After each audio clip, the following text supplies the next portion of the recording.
Hey gang, who wants to have some fun with gels and pastes and mediums, and I'm going to use them to add some texture to our work. So I've got quite a few to share with you and some ideas as well.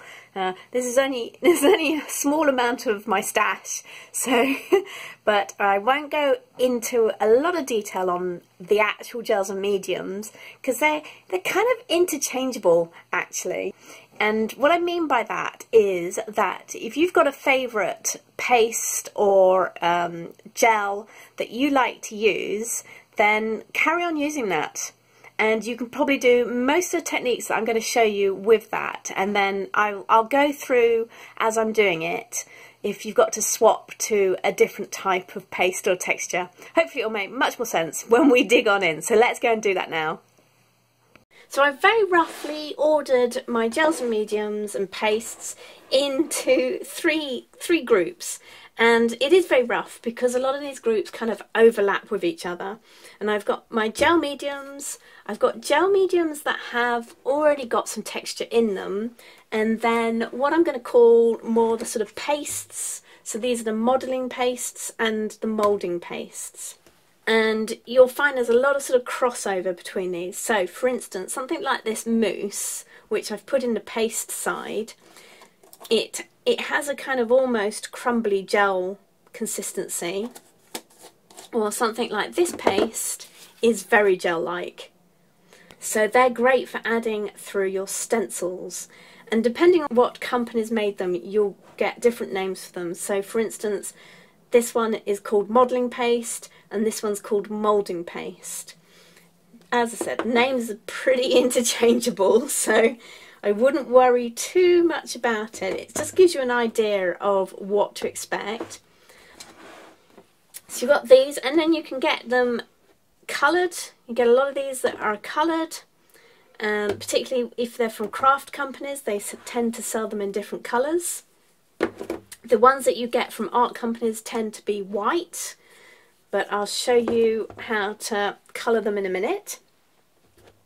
Then something like these, where you've got something included in them that will add a bit of texture. So this one's got glitter, this one's got some flint in it, these got glass beads. You can get stuff with fibres as well, and this one's got little sort of grassy fibres, and they dry clear but leaving that texture behind.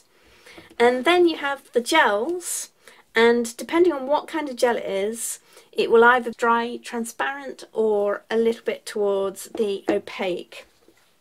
Now the gloss gels tend to be transparent gels, they'll dry transparent, and the matte ones, they tend to have a little bit of opaqueness to them, so they'll kind of look a little bit cloudy when they're dry. And the other thing to take note of, if you're buying them from an art company, they have a tendency to call them things like regular, soft, and heavy and extra heavy, or words along that lines.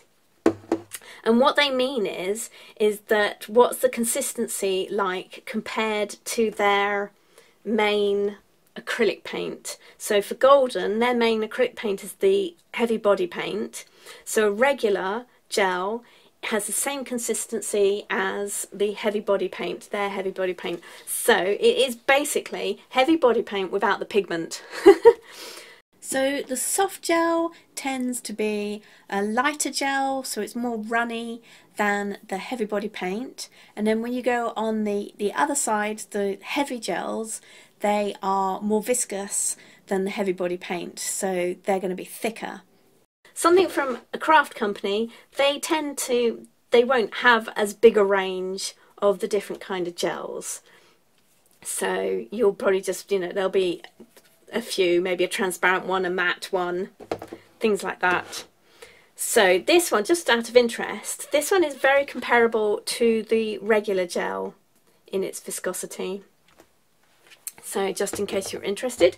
And of course, having talked about the stuff with the texture in it, you can always add your own texture. So get some gel medium, some clear drying gel medium, and just add your own bits and pieces to it. So you can buy things specifically for adding texture, like these art bits and pieces. You can use ordinary beads or micro beads, but hey, why not just add your own texture? Raid your kitchen cupboard. It often works out cheaper. So most of the things that we've got are white and clear. So the first thing I thought I'd show you is how to colour them, and it's really simple to do, and you can use all sorts of things. So I've got some dry powdered pigment, I've got some inks, a distress ink that's dye based, and an acrylic paint ink, and then of course acrylic paints as well. So I'll use some of these things, and I've just picked two things at random, two gels. I've got a white paste and also a heavy body gel. Now if you want to get a good mix, then either mix them in a pot like an old tin or on a palette, and you can get a really nice even mix. But what I'm actually going to do is I'm just going to mix it straight onto my project because, well, A, it's quicker, and B, that's another way of getting some really fun textures. So if I just add a little bit of colour burst, and you probably need even less than I just added then, and just mix them straight on, you can see you can get all sorts of different kind of effects, which is great fun. And because it's a paste, you can put your texture in there as well. Now I'm just going to make sure I wipe it off of my palette knife because I don't want it to dry on there. And if I give you a quick close-up of it, you can see a little bit more clearly. Now, so the next one I'm going to do is I'm going to use an ink, and I've got distress ink. I'll show you the distress ink for this because it's a little bit more fluid, and you really only need a very small amount. So just start with a drop, and then sort of if you need to add more, and you can always add more paste as well. Now with things that are really fluid like this dye-based ink, you want to give it a really good mix up because you can see it sort of turns into little bits, and then the more I sort of work it, the more paste like it goes back to being a paste. And I seem to have got a little bit of that powdered colour there as well, so that's just a nice interesting look. So I've got the blue going into the pink. For my third sample, this time I will just show you how to tint it with acrylic paint. And I'm just going to take a very small amount off the top of my tube, and this mixes in really easily as well. So the distress ink takes a little bit of mixing because you want to make sure you've mixed it in properly and you're not just coating the paste, but the other products, they just kind of meld straight into any paste or gel that you're using. So there you go, and you can put any texture you want into it as well. So, and you can see where some of it's lighter, some of it's darker, where there was more pigment. That's just something to play around with. And as I said, if you want it to be more even, then do it on your palette or in a mixing pot. Now I'm going to do it exactly the same again, but this time using the heavy gel. And because this is a gloss gel, it should dry really nice and transparent. So even though it looks kind of cloudy now, once it's dry, it will be see-through. So you'll get some really, that's another really fun effect. So the tinting will look slightly different. And you can see when I add the dry powder, you can see some of the marks on the actual paper that the dry powder is making. When this dries, you'll be able to see that more clearly. And yeah, so I'll do just exactly the same thing, and if we just jump, there's no real difference between adding it to the gel and the paint. So if we just jump straight on through to the result, and we can see these things, these two pieces side by side, so they're exactly the same, except the one on the left was done with paste and the one on the right was done with the gel medium. And when they're dry, and we'll have a closer look, and there's the paste, and it's totally dry now. It's opaque because it's the white paste, but all of those peaks and troughs and texture that we put in with the palette knife are still there. And then we move over to the gloss, and the same there, but this time it's see-through and you can see everything that's underneath. And it's just a really fun way of using your gels and your pastes. And it also means you don't have to spend lots of money buying every single colour that's on offer, because you can colour them yourself. Okay, so let's move on to how we add some texture by using impressions. Now this time I'm going to press in some stamps. I've also got some stencils and an embossing folder, so we can see how that goes. And I've just picked a few pastes and gels at random. So let's start with a moulding paste, and I'm just going to apply all of the pastes this time I'm going to apply them so they're a nice thin layer, and you kind of get a happy medium between being thin enough that they aren't too squishy when you press something into them, but not so thin that you won't get any impression at all when you press something in. And you'll have to play around with this to find out what that thickness is, but let's say a couple of millimeters. And if I just press a stamp into it and then lift the stamp off, and you can see that you get an impression, which is great fun. You can also move the stamp across to somewhere where you haven't got as much paste and you get a different type of impression.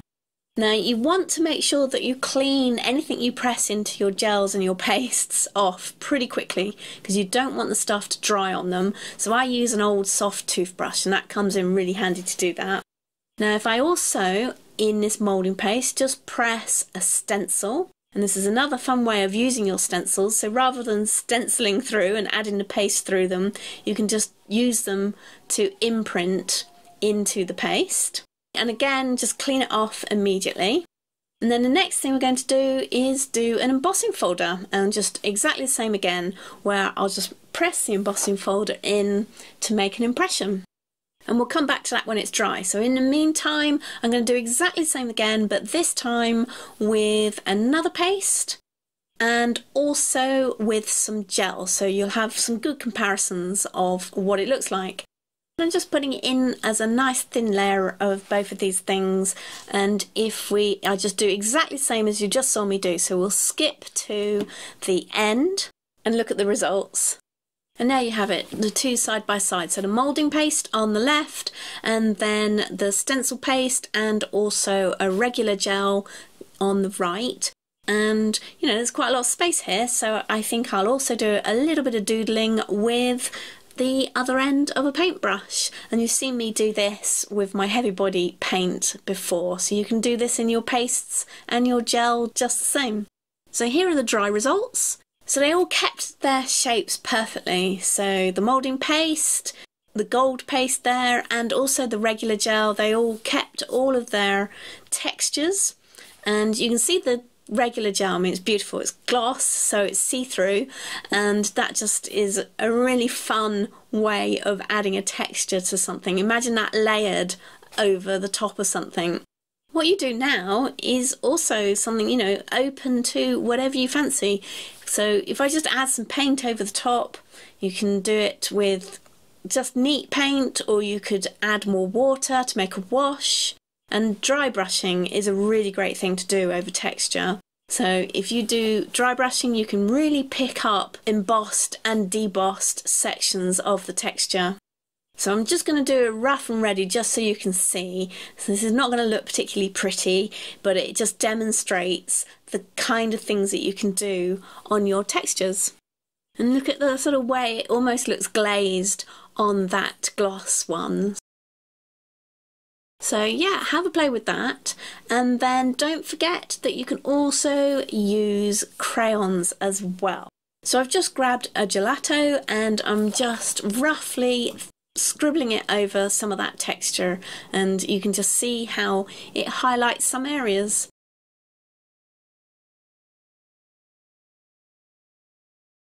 Right then, gang, so let's have a bit of fun, and I'm going to try something. I've never done this before, so let's just have a play and see what happens. I've coloured a piece of canvas board, just ordinary canvas board, with some acrylic paint, and I am going to do some mix and matching with various gels and pastes, and let's just see what we get. Now if it turns out ugly, it's fine. This is only just a test piece, just for a little bit of play. Now I'm going to start off with some regular gel, and I'm using the matte because I don't want the glossy finish. I want a more matte finish for this first one, and what I thought was I'm going to tint it. Well, actually I'll do the tinting first, that makes more sense. I want to start, I'm going to try tinting it with some pens. So these are those Molotow pens again. I've given them a good shake already, and I've just got a tin. If that red goes in, it doesn't really matter. And I'm just going to put a little bit in at the bottom to start us off. I kind of want something a little dark, but we'll see how it goes. Might end up with something lighter than I want, but it doesn't really matter. Let's put a little bit in. I can always add some more. I've also got some of, that's the black. Yep, Signal Black. And put a little bit of that in as well. I didn't buy the big tip of that, so it's going to take a while for this one to come out. I only bought the thin tip. So, right, let's have a go with tinting this matte medium, this matte gel. So it's the regular, but because I've had it quite a while, you can see it's sort of a bit empty. It has got a little bit, it's lost a little bit of its water, so it's a little bit stiffer perhaps, but it's not going to matter. Ooh, that's actually coming out a really lovely colour. Right, let's close that up for a minute. I like to close these jars up because they do sort of like start drying when there's too much air around, especially when you've got a small amount in the jar. So that's quite a nice colour. And if I need some more, both colour and both gel, because I want to add some texture in to this as well. So let me just add a little bit more colour. Let's go with the colour first. And take a bit where it's almost clean.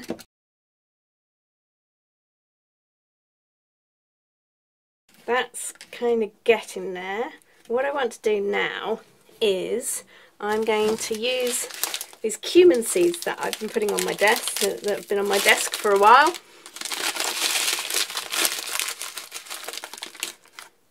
They smell amazing. And mix those up a bit more. So I could put this on through a stencil if I wanted to, but what I'm going to do is I'm actually just going to dollop it onto my canvas board. It's going to make the canvas smell really nice with the seeds. This is going to be smell art. So I maybe put a bit too many seeds in my collection, but there you go. Right, so what I want to do next is just add a translucent layer of colour, and I'm just going to darken it up a little bit. So just add this amazing indigo colour over the top. Might thin it out a little bit. Some of the seeds are coming off a little bit just because it's not entirely dry. If this was completely dry, it would probably be okay.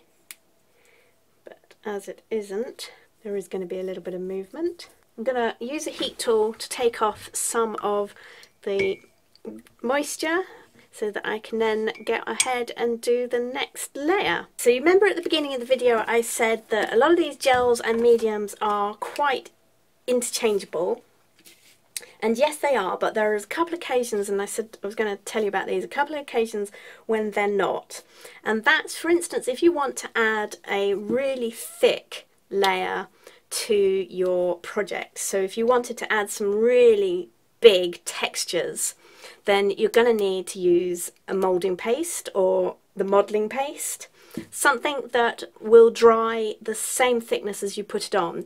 So what happens with the gel mediums, more often than not, is as these dry, they tend to shrink because they exclude the water. And as the water goes, they tend to shrink down a little bit. So you can add these on thickly, and you will find that sometimes they'll just be a little bit thinner when you come to when they're dry. Things like the heavy body one, the extra heavy, and the heavy ones, they're designed to keep their shape, so they are designed to be thick when they dry. But if you want really, really, really thick, then go with a moulding paste or a modelling paste or one of your other types of pastes. And to find out if they will shrink, just use them on various different projects, and you'll soon work out whether they'll shrink when they're dry. So I don't want this to shrink, and what I'm going to do, I want it to be quite at least a couple of millimeters thick. So I'm going to go for my light moulding paste, and I want 2 different colours for this. So I'm going to set up 2 different pots and do some mixing in my pots again for this one. Oh, I wanted 2, didn't I? So set up the other one as well. So in one pot I want it to be more on the blue side.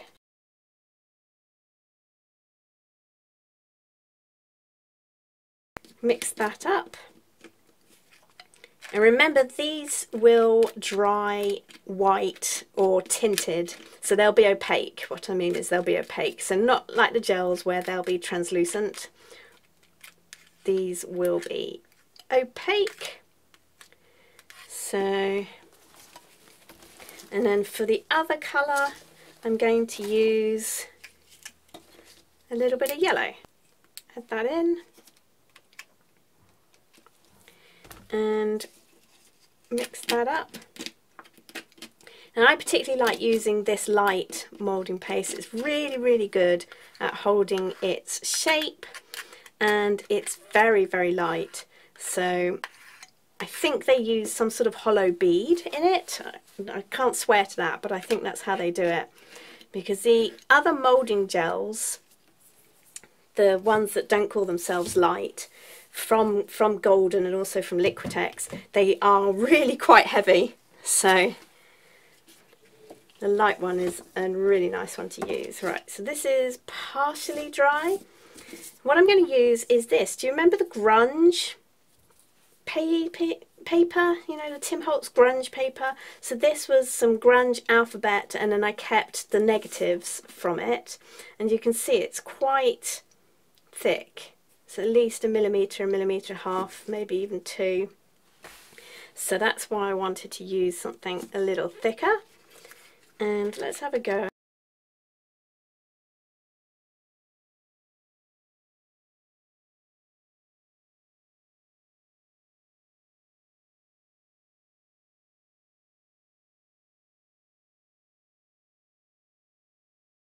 So try and fill up all the gaps. Not always easy to do. You can see it's starting to go a bit green, and actually it's taking off whatever colour was on there before, so I don't know what I'd used on there previously, but that's coming off as well. I think it might have been a gold, so that's an interesting look. There you go. How cool is that? I love that. That is really cool. Okay. So I quickly was looking at it and I was thinking, actually what I want to do, I've realised that there was a tiny amount left in here, and I scraped it off and it actually was more than it looked. So I'm going to very carefully, and I don't know if this is going to work, but I'm going to just very carefully add another bit on here, and maybe try and fill out that S a little bit more as well. Call me crazy. Hopefully I haven't ruined all the other bits. Ah, that will do. So there you go. It's a few hours later now, and this is touch dry, so I'm going to do a bit of dry brushing over the top, just so that you can see the texture a little bit more clearly, you know, just as this is the demo. And I especially want you to be able to see those cumin seeds, because as this dry you can't really see them so well, and the dry brushing will just really bring them up a bit better. Now for this to be completely dry, I'd probably have to leave it overnight, but as I'm in the usual bit of a hurry, I'll do it now and it should be fine. It's only going to be a very thin layer. And when we have a closer look, you can see all that wonderful thick lettering. I mean, that's worked really well with the moulding paste, hasn't it? And then if you look with it next to the seeds in the gel, and that's just another great texture too. So imagine the sort of things that you could do with those kind of techniques. And you can make your texture big or small using your gels and your pastes. Just have a play. You can add them so that they make something really tactile, or maybe you want to evoke some sort of real life thing like a sea or something like that, and make your piece really come alive. So if you have a look at this piece, for example, I know there's a tree on it, ignore the tree, but I was actually doing it to sort of make a kind of a sea. I just was playing around on this canvas. And this is done with the ordinary golden moulding paste, so not the light stuff. And you can see it's got a slightly different finish to it. But the moulding paste is really great at keeping its peaks. So that's why I used it. And I put it on white, so I didn't even tint it, but I did paint the colour over the top in several layers once it was dry, and added in highlights and lowlights just to make it really stand out. Then you've got something like this, and you've seen this one already with the chili flakes, where I just mixed in chili flakes with regular gel, and you kind of get to a point where you can no longer see the regular gel because it doesn't hold its peaks quite as well. I mean, it can do if you put it on really thickly, but if you just add it in with chili flakes, something like that, then the chili flakes are going to be where the most of the texture is. And I ran this through a stencil, and then I actually put a black ink pad over the top as well to pick up some of that texture. And finally, you can always do it in like really small touches to add texture as well. And this is that flint, the gel with the flint in it, and I then covered it with blue paint when it was dry, and then did some layers of dry brushing with browns and rusty colours to give it that rusty distressed look. So have lots of fun trying these techniques with your products. I can't wait to see what you come up with, and I hope this helped. And if you've got any questions, just ask. And I'll catch you all later. Bye.